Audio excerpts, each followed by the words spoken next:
নবীর শিক্ষক কে বলেন সবাই? আল্লাহ রাব্বুল আলামিন। দুনিয়ার কোন মানুষের কাছে নবীকে কিছু শিখান নাই। নবীজি তিনি হবেন বিশ্ব নবী, গোটা বিশ্বের সমগ্র মানব গোষ্ঠীকে যিনি শিক্ষা দিবেন। মানুষের কাছে তিনি কি শিখবেন? এই জন্য আল্লাহ রাব্বুল আলামিন তাকে শিখায়েছেন। নবী করিম সাল্লাল্লাহু আলাইহি ওয়াসাল্লাম তিনি যখন এগুলি তেলাওয়াত করতেন তখন কাফেরেরা অবাক হয়ে যেত। তারা চিন্তা করতো যে এই লোকটা কোনোদিন লেখাপড়া জানে না। তারা তো জানে যে উনি স্কুলে পড়েন নাই, লেখাপড়া করেন নাই, কোনো কবি সাহিত্যিকদের সাথে ওঠা বসা করেননি, অথচ তিনি এত সুন্দর মিলায় বলেন কি করে, এ ব্যাপারে তারা অবাক হয়ে যেত।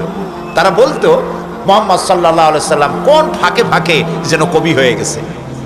তো আল্লাহ রাব্বুল আলামিন এটা পছন্দ করলেন না। নবীকে কবি বলা হলো, আল্লাহ এটা কি করলেন না? পছন্দ করলেন না। আল্লাহ রাব্বুল আলামিন প্রতিবাদ করলেন। তিনি বললেন ওয়ামা আল্লামনাহু আশ-শি'রা ওয়ামা ইয়ানবাগী লাহু, আমার নবীকে আমি কবিতা শিখাই নাই। কে জবাব দিলেন?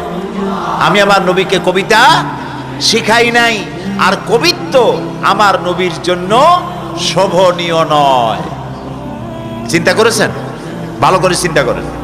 আল্লাহ তাআলা বলছেন আমার নবীর জন্য কবিত্ব বা কবিতা লেখা এটা শোভনীয় ব্যাপার নয়। এর কারণ কি? এর কারণ হলো কবিরা যেসব কথাবার্তা বলেন, কবিরা আবেগে কোথা থেকে কোথায় চলে যায় কিছু বলতে পারে না। কবিরা সাময়িকভাবে মানুষের মধ্যে রোমান্টিক কিছু কথা বলতে পারেন, রোমান্স সৃষ্টি করতে পারেন, মানুষের মধ্যে উত্তেজনা সৃষ্টি করতে পারেন, হাঙ্গামা সৃষ্টি করতে পারেন, কিন্তু পৃথিবীর কোন সমস্যার সমাধান কোন কবি আজ পর্যন্ত দিতে পারেন নাই।